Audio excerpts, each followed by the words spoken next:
సేవా కార్యక్రమాన్ని నిర్వహిస్తున్నటువంటి ఆర్డిటి ప్రశ్నార్థకంగా మారిపోయే స్థితికి వచ్చింది. అది ఉంటుందా, సేవలు అందిస్తుందా లేదా అనేంతగా ఈరోజు తీవ్రమైన సమస్యగా మారింది.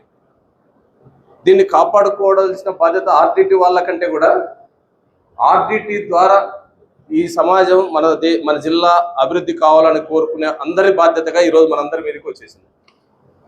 మనందరం చాలా లెక్కలు తెలుసు వాళ్ళ సేవలు అందిస్తున్న విషయాలు. నాకు ఇది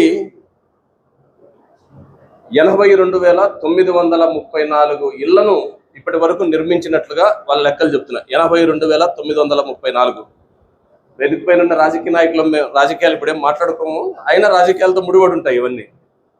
జగనన్న ఇల్లు టిడ్కో ఇళ్ళ కంటే కూడా ఎక్కువ ఇవి మన జిల్లాలో పూర్తయిన ఇల్లు ఇవన్నీ. 82,934 అంటే దాదాపు 83,000 ఇళ్లను ఆర్డిటి నిర్మించింది. మనందరూ తెలుసు, కరోనా టైంలో చాలా మంది మానవత్వంతో తోటి మనుషులకు సహాయపడినాం. కానీ కరోనాలో చివరిలో ఉండేటువంటి రమణన్నగా సామాన్య ప్రజలందరం కూడా మనం కరోనాలో ఆ ఆర్డిటి గురించి మాట్లాడుకున్నాం. ఏదో పెద్ద కార్పొరేట్ హాస్పిటల్లో బెడ్ కావాలనో లేదా ఇంకో ఏదో సేవలు కావాలనో అడగల. ఎక్కువ మంది కరోనా సందర్భంలో ఆర్డిటిలో బెడ్ దొరికితే బతికిపోయినట్లే అనేంతగా అది విశ్వాసం పొందింది మన జిల్లాలో. అంతేకాదు, కొన్ని వేల ఎకరాల భూములకు ఈరోజు డ్రిప్ సిస్టాన్ని మొదట పెట్టింది వాళ్ళే. ఆ తర్వాత తెలుగుదేశం ప్రభుత్వం, తర్వాత కాలంలో అనేక ప్రభుత్వాలు ఇప్పుడు అనివార్యంగా మన జిల్లాలో అది అమలవుతుంది. బాగా వెనకబడిన ప్రాంతాలు కళ్యాణదుర్గంలో కుందుర్పి, కంబదూరు, అదేవిధంగా బ్రహ్మసముద్రం లాంటి ప్రాంతాల్లో మామిడి తోటలు విపరీతంగా పెరిగిపోయినాయి. మనందరూ తెలుసు, ఆ ఏరియాకి పోతే బాగా కనపడతాయి. మామిడి పెరగడానికి ఆ మొక్కలు ఇచ్చింది కూడా ఆర్డిటినే. ఈరోజు 1,07,00,000 పండ్ల మొక్కల్ని ఉచితంగా పంపిణీ చేసింది. 1,07,00,000 పైగా. కొన్ని వేల వాటర్ సెట్లు కట్టించినారు. వాటర్ సెట్ల కింద అనేక మందికి ఉపాధి చూపిస్తున్నారు. అన్నిటికంటే ముఖ్యంగా మన జిల్లాలో అట్టడుగున ఉండేటువంటి సాధారణంగా పేదల్లో ఉండేటువంటి అనేక రకాల ప్రతిభను బయటకు తీసింది ఆర్డిటి.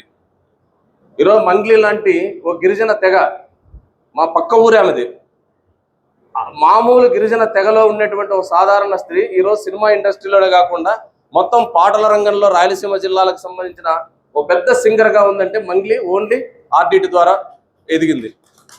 అదేవిధంగా క్రికెట్ ప్లేయరు, ఒక మైనారిటీకి సంబంధించిన క్రికెట్ ప్లేయరు మంచి ఆటగాడుగా ఉన్నప్పుడు ఎడం చెయ్యి ఆయనకు రోడ్ యాక్సిడెంట్లో కట్ అయిపోయింది.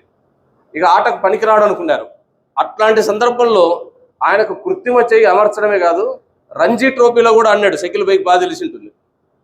మన జిల్లా నుంచి రంజీ ట్రోఫీ మ్యాచ్లో కూడా ఒక చెయ్యి లేనటువంటి ఓ మైనారిటీ సోదరుడు ఆడగలిగినాడు, కేవలం ఆర్డిటినే. ఇట్లాంటి అనేక అద్భుతాలు సృష్టించింది అది. మూగ వాళ్లకు, చెవిటి వాళ్లకు ప్రభుత్వ స్కూళ్ళు లేవు. కానీ మామూలు మూగ వాళ్లకు మన ప్రభుత్వ పాఠశాలలు, ప్రభుత్వ స్కూళ్ళు లేవు. కానీ ఈరోజు కొన్ని వేల మందికి మూగ, చెవిటి పిల్లలకు విద్యను అందించడమే కాదు, నిన్న ఒక మిత్రుడు చెప్తున్నాడు వేరే సమావేశంలో, వాళ్ళ కూతురు, ఆయనది వచ్చేసి నార్పల మండలం, నార్పల్లో ఉండేటువంటి మైనారిటీ అతని కూతురు పుట్టుకతో మూగ, ఇంటర్మీడియట్ వరకు చదివింది. 10th క్లాస్లో మూగ పిల్లలకు సంబంధించిన దాంట్లో టాప్ 1 స్టేట్లో. ఆనాడు గంటా శ్రీనివాసరావు గారు మంత్రిగా ఉన్నటువంటి ఆయన ఆమెను సన్మానించినారు విజయవాడలో. ఆ తర్వాత ఆమె కోవిడ్లో చనిపోయింది. అందుకని అట్లాంటి అనేక మందిని ముందు భాస్కర్ చెప్తున్నాడు, మన బండమీదపల్లిలో అనూష అనేటువంటి ఆమె ఈరోజు జాతీయ స్థాయిలో మంచి ప్లేయర్గా ఎదిగింది. ఇట్లా అనేక మందికి సేవలు. ఇంత పెద్ద సంస్థను ఈరోజు కేవలం మతం అనేటువంటి దాన్ని అడ్డం పెట్టుకొని ఆ సంస్థను బలిపెట్టాలని చూస్తున్నారు. మనం అడుగుతున్నాం, వాళ్ళు కొద్దిమంది రాస్తున్నారు. మొదట ఇతర పత్రికలు కూడా రాసి ఉండొచ్చు. ప్రజాశక్తి పత్రికలో ఈ ఆర్డిటి సేవలకు అడ్డంకి అని ఒక వార్త వచ్చింది. ఆర్డిటి సేవలకు మంగళం వార్త వచ్చింది. దాన్ని సోషల్ మీడియాలో అదే పోస్టు రాసిన విలేకరి షఫీవుల్లా అనేటువంటి రాసిన విలేకరే దాన్ని పోస్ట్ పెట్టినాడు ఫేస్బుక్లో. వెంటనే బీజేపీ నాయకులంతా దాని మీదకి విపరీతమైన దాడి చేసినారు. షఫీని మతం పేరుతో తిట్టినారు, రాసిన పత్రికను పార్టీ పేరుతో తిట్టినారు, ఆ వార్తను లైక్ కొట్టిన ప్రతి వాడిని కులం పేరుతో, జాతి పేరుతో తిట్టినారు. మేము అడిగితే ఏం తప్పు ఉంది దాంట్లో? ఆర్డిటిలో అవకతవకలు జరిగితే మీరు విచారించుకోండి. ఒక ఆర్డిట్ ఏమి ఇప్పుడు తిరుమల దేవస్థానంలో లడ్డే కల్తీ జరిగిందన్నారు, మూసేస్తారా ఏంది? లడ్డు కల్తీ జరిగిందని మీరే మాట్లాడినారు కదా, ప్రభుత్వాలే మాట్లాడినారు, నాయకులే మాట్లాడినారు.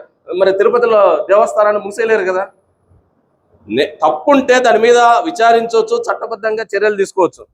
కానీ తప్పు సాకుగా చూపి వాస్తవానికి అది జరిగిందా లేదా అనే దాంతో సంబంధం లేకుండా ఈరోజు పెద్ద ఎత్తున దాన్ని మొత్తాన్ని మతం పేరుతో పక్కకి నెట్టాలని చూస్తున్నారు. ఇది దుర్మార్గం.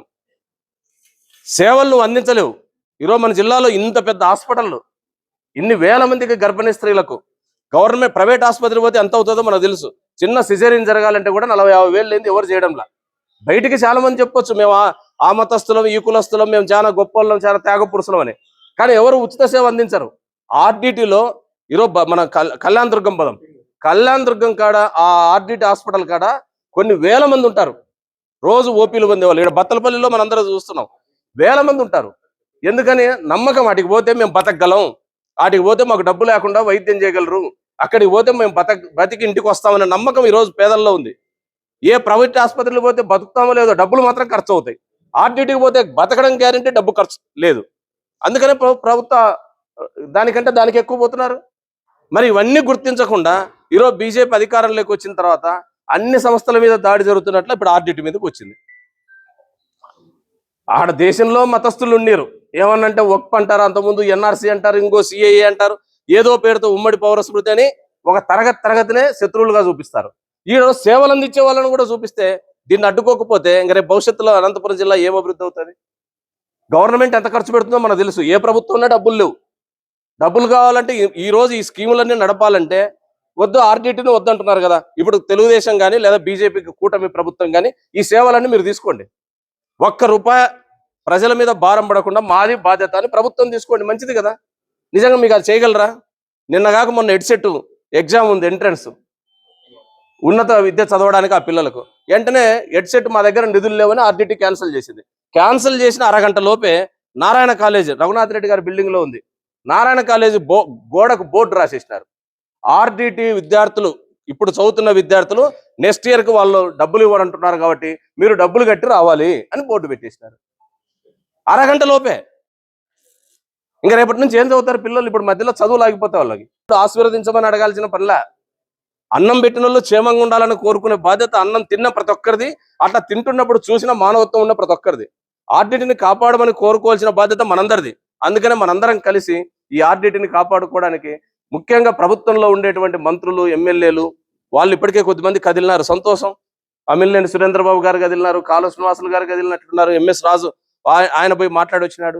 ఇక్కడ మాట్లాడటమే కాకుండా ఇక్కడ పరామర్శించడంతో పాటు ముఖ్యమంత్రితో మాట్లాడి నేరుగా ప్రధానికే ఈ సమస్యను, ముఖ్యమంత్రికి ఉండే సాన్నిధ్యంతో నేరుగా ప్రధానికే చెప్పి ఈ ఆర్డిటిని కాపాడే బాధ్యత ఈ జిల్లాలో ఉండే ప్రజాప్రతినిధులు అందరూ తీసుకోవాలా. రాజకీయాలకు అతీతంగా అందరం కలిసిపోదాం.